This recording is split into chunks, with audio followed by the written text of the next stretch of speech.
Brazil versus নরওয়ের গতকালকে round of 16-এর match হয়ে গেছে এবং ব্রাজিল 2-1 গোলে ওই ম্যাচটা হাইরা ওয়ার্ল্ড কাপ থেকে বাদ পড়ে গেছে এবং নরওয়ে কোয়ার্টার ফাইনালে চলে গেছে।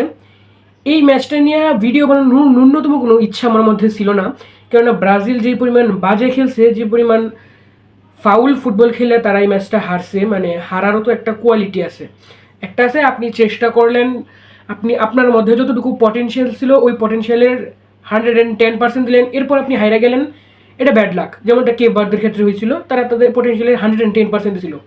কিন্তু গতকালকে ব্রাজিলের এই ম্যাচটা দেখার পর আমার কাছে মনে হয়েছে যে মানে ব্রাজিলের মতন খেলতেছে না, অন্য কোনো একটা দলের মতন হয়তো বা খেলতেছে। কিন্তু হঠাৎ করে এরপর আবার মনে পড়লো এই ব্রাজিল দলটা নিয়ে কিন্তু আমরা এতটুকু আশাবাদীও ছিলাম না। যারা সিজনাল ফ্যান আছেন তাদের হিসাব বাদ, কিন্তু যারা রেগুলার ফুটবল খেয়াল করতেছেন তারা কিন্তু ওয়ার্ল্ড কাপের আগে থেকে প্রেডিকশন দেওয়া রাখতেছেন যে মরক্কোর সাথে একটা বড় ব্যবধানে হারবে, হারার পরে প্লেয়ারদের মোটিভেশন ডিমিন হয়ে যাবে হ্যান ত্যান, এরপর গ্রুপ পর্বের বাকি দুইটা ম্যাচ একটা ড্র করে ফেলবে, পরে ব্রাজিল 3 নাম্বার হয়ে কোনো মতনে উঠবে, রাউন্ড অফ 30 একটা ভালো অপোনেন্ট পড়ে যাবে এবং এই ব্রাজিল বাদ হয়ে যাবে। কিন্তু সেখান থেকে এই ব্রাজিল এই স্কোয়াডটা নিয়ে মরক্কোর সাথে একটা ড্র করছে, বাকি দুইটা ম্যাচ জিতছে। এরপর জাপান, যারা কিনা এশিয়ার মানে ওয়ান অফ দ্য এশিয়ার সবচেয়ে বেস্ট টিম, তাদের সাথে একটা উইন নিয়ে নিছে এবং গতকালকে নরওয়ের সাথে হাইরা বসছে, ইউরোপীয় দলের সাথে হাইরা। ব্রাজিলের যেরকম একটা রীতি রেওয়াজ চলতেছে, আমি যখন থেকে ফুটবল দেখা শুরু করছি যে ইউরোপিয়ান একটা দলের সাথে আমরা হারবো, হাইরা ওয়ার্ল্ড কাপ থেকে বিদায় নেব, তো এবারও এমনটাই হয়ে গেছে। কিন্তু এই পরিমাণ যে ব্রাজিল এই পর্যন্ত যে আসছে, এই জন্যই আমার মনে হয় আমাদের ফ্যানদের অনেকাংশে শুক্রিয়া আদায় করা উচিত, কেননা ব্রাজিলের এই স্কোয়াড নিয়ে আপনি ট্রফি আশা করা নিতান্তই বোকামি। এখন ব্রাজিল বাদ পড়বে এটাই সত্য, এখন আগে বাদ পড়ছে এটা এক হিসেবে ভালো, কারণ পরবর্তী দিকে যদি আমাদের রাইভেল আর্জেন্টিনা বা এই টাইপের বড় কোনো দলের সাথে বাদ পড়তো তাইলে কষ্টটা আরও বেশি লাগতো, পছন্দটা আরও বেশি খাইতাম। ব্রাজিল গতকালকের ম্যাচটা খেলছে, কিন্তু কি পরিমাণ বাজে যে খেলছে। গতকালকের ম্যাচে নেইমার জুনিয়র খেলছিল, আমরা এবার সবাই চাইছিলাম নেইমার জুনিয়রের লাস্ট ওয়ার্ল্ড কাপটা আমরা ওয়ার্ল্ড কাপ জিতায় তাকে দিব, একটা সুন্দর ফেয়ারওয়েল সে পাবে। কিন্তু ওয়ার্ল্ড কাপ জিতে কি এতই সহজ? মানে আপনি এতগুলা কনসিস্টেন্টলি ভুল করে যাবেন আর আপনার মনে হইতেছে আপনি ম্যাচটা ইভেনচুয়ালি উইন করে ফেলবেন, এতটাই কি বিষয়টা সহজ? নরওয়ে কালকে অনেক গুছানো এবং সুন্দর একটা ফুটবল খেলছে। তারা যে চান্সগুলো ক্রিয়েট করছে, বিশেষ করে হালান্ডের যে প্রথম গোলটা, দ্বিতীয় গোলটা মূলত কাউন্টার অ্যাটাকের একটা গোল, হালান্ডের ইন্ডিভিজুয়াল ব্রিলিয়েন্স, তার এক ব্যক্তিগত নৈপুণ্য, সে যেখানে একটা ওয়ার্ল্ড ক্লাস প্লেয়ার, এটার প্রমাণ দেয় দ্বিতীয় গোলটা।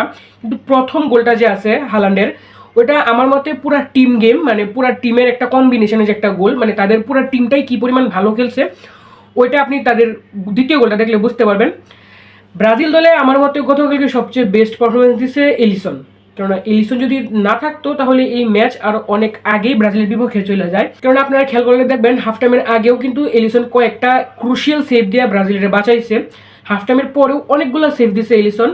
তো এই হিসাবে আমার মতে ব্রাজিলের সবচেয়ে ব্রিলিয়ান্ট পারফরমেন্স এলিসনই। নেইমার জুনিয়র নামছে শেষের দিকে এবং লাস্ট মুহূর্তের একটা পেনাল্টি মিস করছে। এর আগে ব্রাজিলের আরেকটা পেনাল্টি পাইছিল, ওটা ব্রুনো গুইমারেজ মিস করে ফেলছে।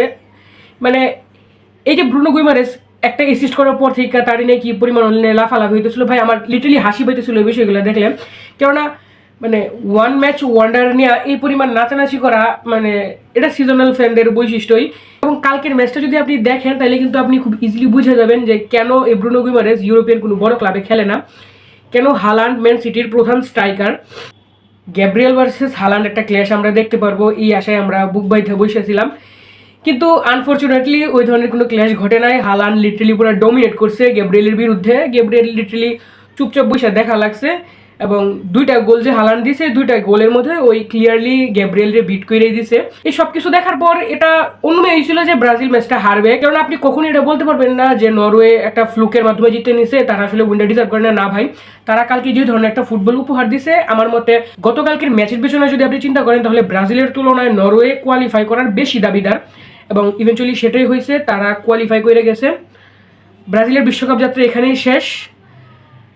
আমরা আবার 2030 সালে ফেরত আসবো আঞ্চলত্তি দাদুর আন্ডারে, কিন্তু সবচেয়ে দুর্ভাগ্যজনক বিষয়টা হলো আমাদের 2030 সালের যাত্রায় নেইমার জুনিয়র আমাদের সাথে থাকবেন না, থাকার প্রশ্নই আসে না ভাই। এইবারই নেইমারের যেই পরিমাণ একটা কাহিনী কইরা ক্যাওস কইরা কত ঝামেলা করে নেওয়া হয়েছে, তাও বেচারা প্রপার প্লেইং টাইম পায় নাই। আজকের ম্যাচটা লাস্টের 90 মিনিটের পরে প্রায় 99 মিনিটের দিকে নেমার একটা পেনাল্টি নিয়েছিল। ওদের গোলকিপারটা, নরওয়ের গোলকিপারটা প্রচুর পরিমাণ নেইমারকে ডিস্ট্র্যাক্ট করার চেষ্টা করছিল, হ্যাঁ অনেক কিছু ট্রাই করছিল, কিন্তু এরপরও নেইমার কিন্তু একুরেটলি পেনাল্টিটা দিছিল। তো অনেকেরই এই ক্ষেত্রে দেখা মনে হইতেছে যে যদি নেইমার স্টার্টিং ইলেভেনে থাকতো তাহলে হয়তো প্রথম পেনাল্টিটাও নেইমার নিত এবং ইভেন্চুয়ালি ওটাও গোলে কনভার্ট হয়ে যেত, ম্যাচের ফলাফলটা হয়তো অন্য কিছু হইতে পারতো। এই ধরনের একটা দাবি অনেকেই করতেছে। পাস্ট ইজ পাস্ট, ওইসব কথা বাদ দেই। ফ্যাক্ট ইজ এইবার ব্রাজিল যে একটা স্কোয়াড নিয়ে ওয়ার্ল্ড কাপ গেছিল, ব্রাজিলের কখনোই উদ্দেশ্য ছিল না মিশন হেক্সা কমপ্লিট করা। এরা মিশন হেক্সা কমপ্লিট করবে, এটা আসলে মূলত আমরা স্কটল্যান্ডের বিপক্ষে ম্যাচটা দেখার পর থেকে ফ্যানরাই ভরসা পায় নিজেরা বলা শুরু করছি। সিবিএফও 2030 সাল পর্যন্ত আঞ্চলতির সাথে তাদের যে কন্ট্রাক্ট ওটা ওয়ার্ল্ড কাপের আগে রিনিউ করে আসছে, যে মানে এবার তারা জাস্ট আসলোই 30 সালে আঞ্চলতির আন্ডারে প্রপার গুছানো ব্রাজিল নিয়ে তারা আসবে। এর আগে কোপা আমেরিকা আছে, আরও কিছু ম্যাচ টেস্ট হবে, অনেকগুলো ম্যাচই তখন হবে।